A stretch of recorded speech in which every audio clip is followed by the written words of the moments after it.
ಊಟ ಮಾಡಿದ್ಮೇಲೆ ಕೆಲವ್ರಿಗೆ ಡೈಜೆಷನ್ ಆಗಲ್ಲ, ಅಂಥವ್ರಿಗೆ ಈ ಥರ ಮಾಡಿಟ್ಕೊ ಕುಡಿದ್ರೆ ತುಂಬ ಡೈಜೆಷನ್ ಮತ್ತು ಎಲ್ಲ ಪ್ರಾಬ್ಲಮ್ಮೇ ಸಾಲ್ವ್ ಆಗುತ್ತೆ. ಇದಕ್ಕೆ ಬೇಕಾಗಿರೋ ಪದಾರ್ಥ: ಜೀರಿಗೆ 1 ಸ್ಪೂನು, ಒಂದು 4 ಕಾಳು ಮೆಣಸು, ಸುಟ್ಟಿರೋ ಈರುಳ್ಳಿ, ಸುಟ್ಟಿರೋದೊಂದು ಬೆಳ್ಳುಳ್ಳಿ, ಮತ್ತು ಅದ್ರ ಜೊತೆಗೆ ಸಪ್ರೇಟಾಗಿ ಸುಡದೇ ಇರೋದು ಅರ್ಧ ಈರುಳ್ಳಿ ಮತ್ತು 1 ಪೀಸ್ ಬೆಳ್ಳುಳ್ಳಿ, ಸ್ವಲ್ಪ ಚಿಟಕಿ ಖಾರದ ಪುಡಿ, ಮಾಂಸದ ಸಾರು ಪುಡಿ ಚಿಟಿಕಿ.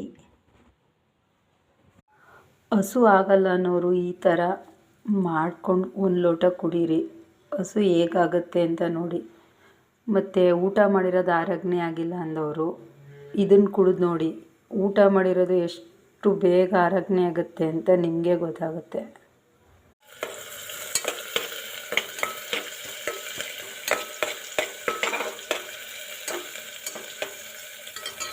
ಈರುಳ್ಳಿ ಸ್ವಲ್ಪ ಬ್ರೌನ್ ಬರೋವರೆಗೂ ಹುರ್ಕೊಂಡು, ಗಟ್ಟಿಯಾಗಿ ಮಾಡ್ಕೋಬೇಡಿ, ಸ್ವಲ್ಪ ನೀರು ಥರ ಇರಬೇಕು, ಸ್ವಲ್ಪ ತೆಳ್ಳಗಿದ್ರೆ ಚೆನ್ನಾಗಿರುತ್ತೆ.